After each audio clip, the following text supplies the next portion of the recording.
Le cauchemar des piles-boutons dans nos statues, j'ai une solution pour vous.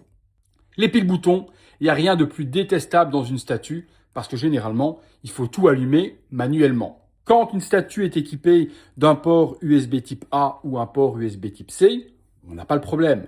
Mais les fabricants par facilité font de plus en plus de piles-boutons à certains endroits dans la statue.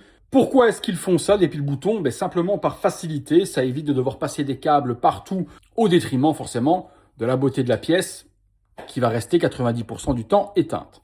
Allez, trêve de bavardage, je vous montre un exemple sur le Predator. Sur le Predator Prime One Studio, il y a du light-up. Aucun ne s'allume avec une prise USB à l'arrière de la base.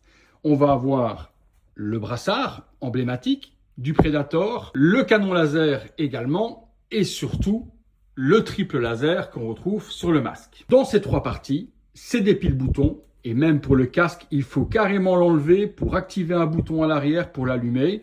Ici, c'est simplement un petit bouton sur le côté, mais ça reste manuel. Là également, si mes souvenirs sont bons, c'est ici sur le côté, à l'endroit où j'ai mon doigt, on doit allumer également manuellement.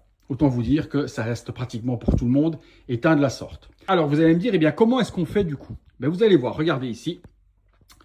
Sur le canon, vous voyez deux petits câbles qui viennent s'enrouler autour de ce câble-là et qui part dans le dos et dissimulé ensuite dans le corps de mon Predator. Au niveau du casque, c'est pareil. Il y a un câble qui sort là-bas derrière et vous ne le voyez même pas parce qu'il est caché dans les dreads. Le tout passe ensuite le long de la jambe et vient se perdre juste ici. Vous voyez, il y a deux petits câbles qui viennent descendre.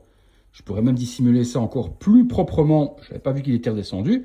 Voilà, de la sorte, ça vient tourner autour de la jambe et ça part là-bas derrière, totalement invisible. Du coup, avec la domotique, Alexa allume le Predator. Mon Predator s'illumine sans toucher aucun bouton. Le laser, le canon plasma et également le brassard ici. Je peux également l'ouvrir et il s'illumine. Alors, comment est-ce qu'on fait? C'est pas compliqué. À l'endroit où on connecte les piles, il suffit de prendre deux petits câbles. Vous mettez un sur le plus, un sur le moins. Vous calculez ensuite le nombre de piles qu'il y a à cet endroit-là et le voltage pour chaque. Une règle de multiplication et vous avez le voltage nécessaire pour votre prise d'alimentation. Voilà, petit tips du jour. Personnellement, toutes mes statues sont raccordées de la sorte. La prochaine que je vais faire, ça va être l'endosquelette de Prime One Studio. Voilà, la base s'allume, mais les yeux restent éteints. Pourquoi? Parce qu'il y a ici un petit bouton à appuyer pour allumer les yeux du Predator. Rendez-vous très bientôt pour une prochaine vidéo.